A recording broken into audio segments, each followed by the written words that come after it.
हाँ तो जय हिंद, नमस्कार। आज हम लोग क्लास 10th के इकोनॉमिक्स चैप्टर 1 में हम लोग रिवीजन क्लास होगा।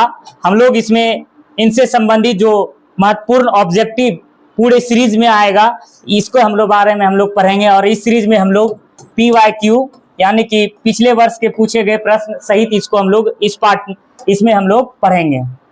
देखिए, इकोनॉमिक्स जो हम लोग पढ़ते हैं, हम लोग इकोनॉमिक्स के जनक के बारे में भी जान लेते हैं। इकोनॉमिक्स जो है, इकोनॉमिक्स के जनक के रूप में हम लोग एडम स्मिथ को जानते हैं। एडम स्मिथ जो है इकोनॉमिक्स के जनक हैं।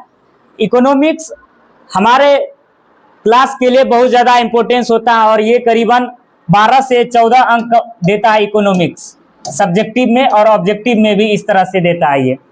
हालांकि इसमें से, और इसका हम लोगों का पहला प्रश्न हो जाएगा, इसका हम लोगों का पहला प्रश्न कह रहा है यहाँ, वे सारी क्रियाएं जिनके द्वारा आय प्राप्त होती है कहलाती हैं। वे सारी क्रियाएं जिनके द्वारा हमें आय प्राप्त होती है। आय मतलब होता है इनकम, आय का मतलब होता है इनकम, यानी वे सारी क्रियाएं जिनसे हमको किसी भी प्रकार का इनकम प्राप्त होता है वो क्या कहलाती हैं। तो इसका आप लोग सटीक सा जवाब देंगे। ये जो होते हैं हम लोगों का आर्थिक क्रिया कहलाती हैं। आर्थिक क्रिया, वे क्रियाएं जिनके द्वारा हमें आय प्राप्त होती है, आर्थिक क्रिया कहलाती हैं। तो पहले सवाल का करेक्ट आंसर हो जाएगा इसका बी। इसका पहले सवाल का करेक्ट आंसर बी हो जाएंगे।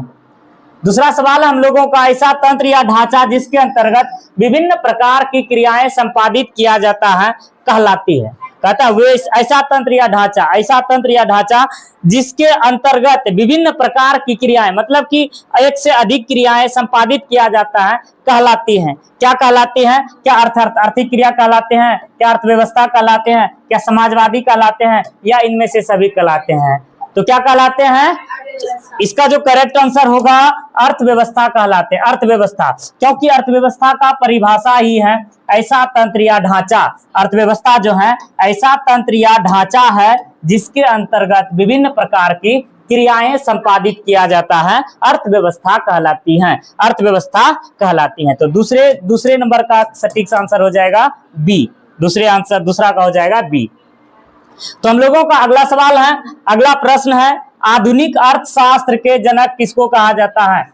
3 नंबर प्रश्न कहता है, आधुनिक अर्थशास्त्र के जनक यानी कि मॉडर्न इकोनॉमिक्स के जनक कौन है?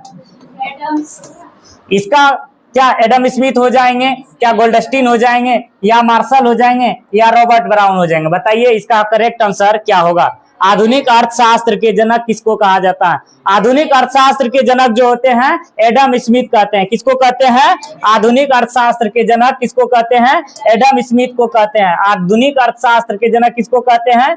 एडम स्मिथ को। किसको कहते हैं? Adam Smith. याद रखिएगा, रिवीजन कीजिएगा। तो ये आधुनिक अर्थशास्त्र के जनक के रूप में एडम स्मिथ साहब को जाना जाता है। अर्थव्यवस्था का दूसरा नाम क्या है? अर्थव्यवस्था का दूसरा नाम क्या है? क्या अर्थव्यवस्था का दूसरा नाम समाजशास्त्र है, क्या समाज अध्ययन है, या अर्थशास्त्र है, या भूगोल है? जरा बताएंगे आप लोग इसका क्या होगा। अर्थव्यवस्था का दूसरा नाम क्या है? अर्थव्यवस्था का दूसरा नाम क्या है? अर्थव्यवस्था का दूसरा नाम क्या है? क्या समाजशास्त्र, सामाजिक अध्ययन, अर्थशास्त्र, भूगोल? इसका जो करेक्ट आंसर होगा अर्थशास्त्र होगा। क्या होगा इसका करेक्ट आंसर? अर्थशास्त्र। क्या होगा इसका करेक्ट आंसर? अर्थशास्त्र। अर्थव्यवस्था का दूसरा नाम क्या होगा? अर्थशास्त्र। याद रखिएगा, अर्थव्यवस्था का दूसरा नाम अर्थशास्त्र है।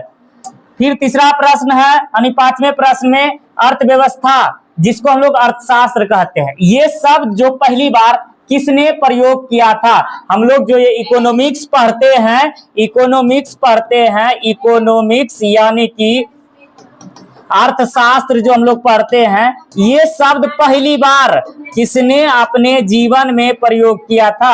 अर्थशास्त्र शब्द का पहली बार प्रयोग जो किया था एडम स्मिथ साहब ने किया था। किसने किया था बेटा? एडम स्मिथ साहब ने किया था। एडम स्मिथ साहब ने। किसने किया था? Adam Smith. अर्थशास्त्र शब्द का पहली बार प्रयोग किसने किया? Adam Smith. किसने किया? एडम स्मिथ ने। अर्थव्यवस्था के प्रमुख कार्य क्या है? अर्थव्यवस्था के प्रमुख कार्य क्या है?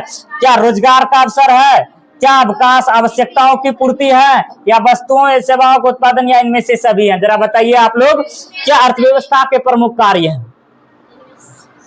तो इसका जो करेक्ट आंसर होगा, इसका करेक्ट आंसर हो जाएगा इनमें से सभी। अर्थव्यवस्था, कोई भी अर्थव्यवस्था हम लोगों ने जाना कि ऐसा ये तंत्र है या ढांचा है जो लोगों को सबसे पहले ये रोजगार प्रदान कराती है। ये जो होता है रोजगार के अवसर को प्रदान कराते हैं, याद रखिएगा, ये रोजगार के अवसर प्रदान कराती हैं। यानी कि अर्थव्यवस्था जो होता है, ये अर्थशास्त्र आदमी के जीवन में रोजगार और साथ ही साथ आवश्यकताओं की पूर्ति भी कराती हैं। मतलब कहने का आशय, जब आदमी को रोजगार मिलेगा तो पैसा मिलेगा, अब पैसा मिलेगा तो उसकी आवश्यकताओं की पूर्ति होगी। आदमी के जीवन में बहुत सारी आवश्यकताएं होती हैं, उस आवश्यकताओं की पूर्ति के लिए एकमात्र साधन है रुपया, धन। और ये रुपया और धन जब तक नहीं है, अपने जीवन में कुछ नहीं है। याद रखिएगा, रुपया यानी पैसा जब तक नहीं है, आदमी के जीवन में कुछ नहीं है। इसीलिए जीवन में सबसे ज्यादा इंपॉर्टेंस है रुपया यानी धन। तो धन, जब आदमी को रुपया हो जाता है, रुपया होने के बाद उसकी सारी आवश्यकताएं पूर्ति होते हैं। कहा जाता है ना, जिसके पास जितना ज्यादा रुपया है उसके पास उतना ज्यादा खर्चा भी है और उसके पास उतनी ज्यादा आवश्यकता भी है। यानी उसकी आवश्यकताओं की पूर्ति करने के लिए ये जो अर्थव्यवस्था है ना, अर्थव्यवस्था ये मुख्य रूप से हम लोगों को रोजगार प्रदान कराते हैं। रोजगार से धन आता है, धन से हमारी आवश्यकताओं की पूर्ति होती है और वस्तुओं और सेवाओं का हम लोग उत्पादन कर सकते हैं। तो इसका जो होगा अर्थव्यवस्था के प्रमुख कार्य इनमें से सभी हो जाएंगे। अर्थ बताइए, अर्थव्यवस्था